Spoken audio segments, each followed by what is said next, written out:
gimana ya? Mungkin mesti ngambil contoh sih. Ya maksudnya contohnya kayak kita aja deh ini bangun asa diri gini ya. Oke, Hmm, let's say mungkin orang lain punya punya definisi kesuksesan kalau membangun platform seperti ini adalah ya followersnya banyak atau subscribernya banyak gitu kan. Which is banyak juga mungkin sekarang udah standarnya ribuan ke atas ya. hmm, Em, itu kan kita dari awal juga sudah berkutat di soal itu ya gimana nih Bay kalau misalkan nggak nambah-nambah subscribernya gitu kan. hmm, Cuma again balik lagi gue saat gue melihat bahwa subscriber kita belum berkembang gitu, gue reflect lagi ini sebenarnya yang gue buat eh, menyakiti orang lain nggak sih atau justru merugikan orang lain nggak sih atau justru ini buat ke apa buat hal yang positif lah buat gue gitu, bukan cuma dibagikan hmm, keluar tapi justru ini juga sebagai momen buat gue sendiri menggali diri gue juga dan belajar gitu kan. Jadi di saat hmm, gue melihat subscriber itu tidak bertumbuh ya pasti ada satu sisi di mana ya kok nggak nambah-nambah sih gitu kan. Cuma di satu sisi gue juga merasa ya gue having fun juga melakukan ini dan gue juga nggak merugikan siapapun dan gue juga nggak merasa rugi melakukan ini gitu loh. Karena itu sebenarnya hmm, investasi buat diri gue juga. Jadi dengan begitu ya akhirnya itu yang membuat gue maju terus sampai sekarang gitu. Jadi hmm, berhasil atau nggak berhasilnya ya gue juga nggak tahu sampai kita jalanin ini terus gitu kan. Dan mungkin at some hmm, point kita hmm, harus discuss apakah ini mau jalan terus atau enggak gitu kan. hmm, hmm, hmm. Oke, berarti ada dua nih dari yang lu share barusan. Yang pertama yang gue lihat adalah framing dari arti dari sukses atau gagal itu sendiri. Hmm. Karena gue agree 100.000% dengan lu bahwa dengan apa yang kita lakuin ini juga menjadi room buat kita untuk berkembang sebagai pribadi juga dan kita juga sebagai tim. Anjing ini vulnerable banget. I didn't expect though that you talk about that. Pokoknya itu benar-benar juga bisa menjadi ruang buat kita untuk berkembang. So basically karena kita juga udah decide dari awal bahwa ini adalah desisi yang mau kita ambil, actually we can only win by doing this, Hmm. ya kan? Nah itu kan berarti kan framing dari gagal atau suksesnya dari sebuah hal yang kita lakuin atau sebuah keputusan yang kita ambil. Alright, but what if di dalam satu keputusan yang kita ambil em, beban gimana ya? Gini, what if ini cuma contoh doang ya. Ini bukan di case lu dan ini bukan di case gue juga gitu. Tapi what if kalau asah diri ini harus sukses karena livelihood lu depends on it. For example. Oke. Okay. Again, di sini gue pengen ngejelasin juga bahwa ini bukan case lu dan ini bukan case gue, Ya. tapi kita lagi ngomongin contoh ini supaya kita bisa relate kita berdua ya. Berarti dari segi stability, financial stability ya. Maksudnya ini jadi Hmm, jadi income source kita gitu ya. hmm, Itu gue pernah pikirin sih baik kayak gitu. Soalnya maksudnya gue juga sangat tertarik dengan namanya mulai mulai tertarik dengan namanya bisnis dan teman-temannya itu. Gue pernah hmm, mikirin juga sih gimana kalau misalkan seorang mau bikin kayak ginian tapi dia juga mesti cari makan gitu kan, bayar tagihan. hmm, Ketika gue mikir itu gue sih kemungkinan besar gue bakal tetap jalanin, cuma tidak dengan hmm, porsi yang sekarang. Jadi gue tetap hmm, mencari income source yang pasti aja dan fokus ke situ, dan ini jadi kayak ya udahlah sekenanya aja gitu ibaratnya, serius dijalanin tapi ya hmm, sekenanya sesuai porsi gue bisa segimana gitu. Jadi kalau hmm, ngomongin soal financial stability ya gue sih tetap yang namanya juga harus emang itu sebuah fakta di mana lu harus membayar sesuatu gitu ya. Kalau di sisi gue ya mungkin gue belum senekat itu buat jalan dan coba naruh hidup gue di sini gitu. Jadi kalau dari sisi gue sih gitu sih, Bay. Gue belum senekat itu Nah, sih. iya, berarti kalau dari situ kan ada dua jalan ya. Jalan yang pertama adalah jalan misalkan all in, gua porsinya nggak seperti sekarang, bahkan porsinya lebih banyak lagi karena gue pengen kalau ibarat ini tanaman gitu, gue pengen kasih air terus sama ngasih pupuk terus gitu dan berharap nih akan berkembang sehingga itu akan bisa menjadi apa ya? Ya itulah bisa mendapatkan buahnya secepat mungkin. Atau opsi yang B di mana lu cari sebenarnya source of insecurity itu sebenarnya dari mana sih? Oke, insecurity-nya adalah atau challenges-nya adalah di saat gue membangun ini, gue harus ada Ausgabe, ada pengeluaran yang harus gue bayar, ada ini. Oke, berarti strateginya gue mesti mencari source of income dalam tanda kutip minimal mungkin supaya semuanya ketutup fixed cost-nya sehingga waktu yang tersisa gue akan kembangkan di asa diri, gitu kan? Iya. Nah, yang bener yang mana, yang salah yang mana? Itu menurut gue depends ke orangnya sih. Kayaknya sorry satu lagi ya untuk membangun jembatannya lebih membangun jembatannya ya. Lu kan tipe yang B, gua lebih condong ke tipe yang A. Balik lagi karena gua ngerasa gua overwhelmed dengan yang A ini saat ini gitu ya. Gue jadi ngerasa setiap orang yang mempunyai pikiran yang B itu adalah the right way to do things. Nah, sorry tadi gue potong. Jadi mana yang benar, mana yang salah? Tapi gue rasa itu juga karena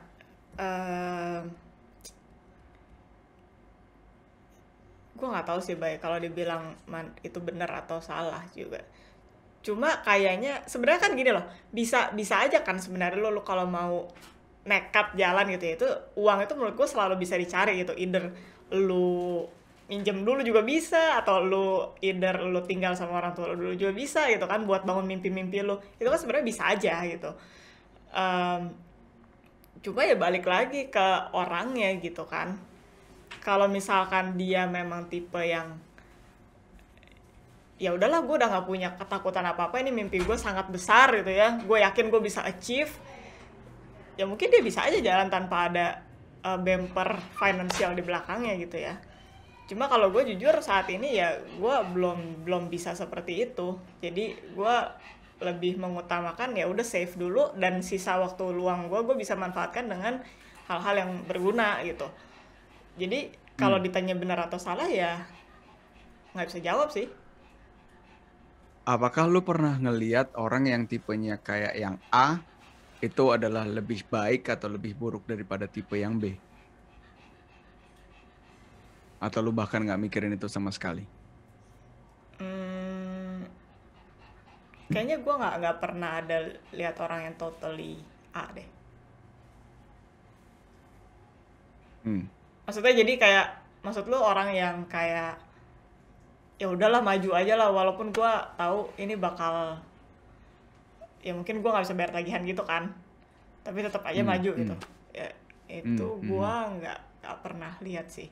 Mungkin lagi karena juga di lingkungan gue, atau mungkin ya di Indonesia, ya namanya financial stability itu kan harus gitu, kayak wajib gitu. Lu kalau belum achieve itu kayak ya jangan main-main dulu lah lu sama yang lain-lain gitu kan. Ini kan maksudnya kayak lu kerja sebagai YouTuber gitu atau content creator, itu kan juga baru-baru ini aja kan, dimana orang berusaha achieve itu.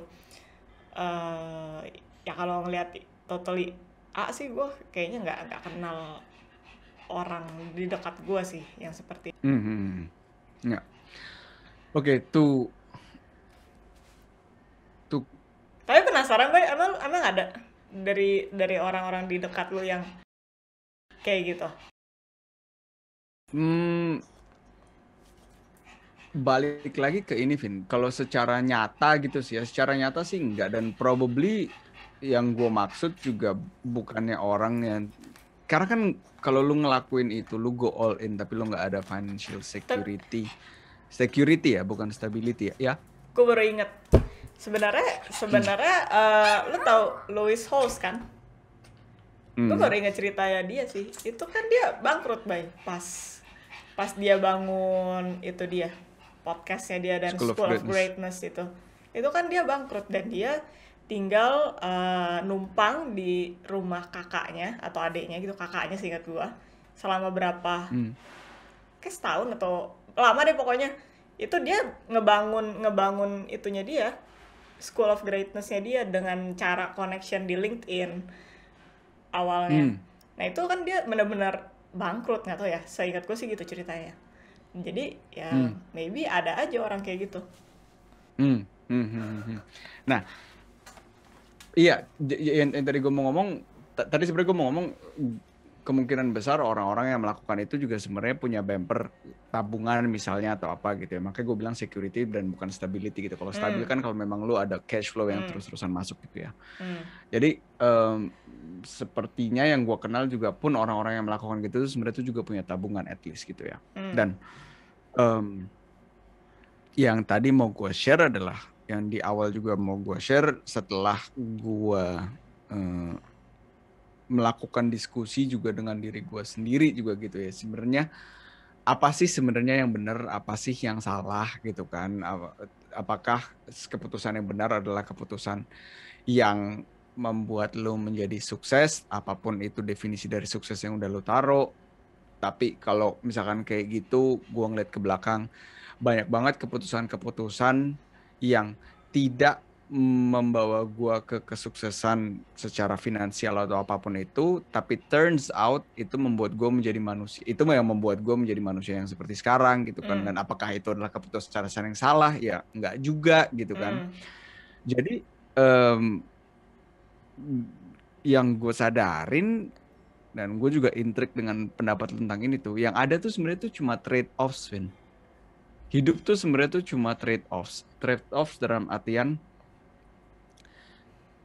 akan selalu ada harga yang dibayar balik lagi. So, jadi lu mau ngambil keputusan apapun, salah atau benernya, framingnya lu yang buat. Benar. Yang orang sering atau trapnya adalah, jebakannya adalah kita sering gunain frame yang ada di society. Kita sering menentukan sesuatu hal benar atau salah itu tergantung apa yang society itu bilang. Padahal hidupnya juga hidup kita. Dan balik lagi trade-off-nya, kalau misalkan balik lagi ke contoh yang tadi kita ambil gitu ya. Kalau misalkan lu mau, ini gue ngomong sama gue sendiri nih. Kalau misalkan lu pengen go all in gitu ya, dan lu mau mencoba satu hal apapun itu gitu loh, tanpa lu cari kerja sampingan atau apapun itu, ya bisa. Trade off-nya, hasilnya adalah, atau harga yang harus dibayar atau situasi yang akan terjadi adalah lu akan punya lebih banyak waktu untuk melakukan apa hal yang ingin lo inginkan, tapi lu juga nggak ada pemasukan lain, sehingga semakin lu tidak melakukan hal yang lu lakukan di dalam waktu yang lu punya, pressure-nya akan semakin gede, karena akan ada pikiran-pikiran yang muncul, tahu gitu misalkan gue nggak pakai waktu gue secara efisien dan secara baik, tahu gitu gue bisa sambil kerja sampingan nih, at least gue bisa dapat duit, dan uang sampingannya gue bisa pakai waktu yang tersisa gue bisa bangun buat yang ini nih gitu. Atau yang B, kalau yang memang dipilih untuk atau gue ngambil keputusan untuk nyari income dari banyak hal dulu, dan waktu yang tersisa adalah waktu untuk membangun mimpi gue, trade-offs-nya adalah ya udah memang bisa kayak gitu, tapi lu akan capek, fokus lu juga akan terganggu, dan lu bukan mesin di mana setelah 2 jam lu kerja ini lu bisa langsung ganti fokus lu ke hal yang ini gitu loh. Dan sebenarnya balik lagi, tinggal ini mungkin tadi lu maksud juga gitu, tergantung orangnya, lu maunya ngambil yang mana gitu nggak sih, Min? Mungkin gue ngeliatnya dari perspektif yang berbeda. sebelumnya mundur. Hmm. Kalau buat gue sih nggak, gue bilangnya bukan bener atau salah ya, Bay, suatu keputusan.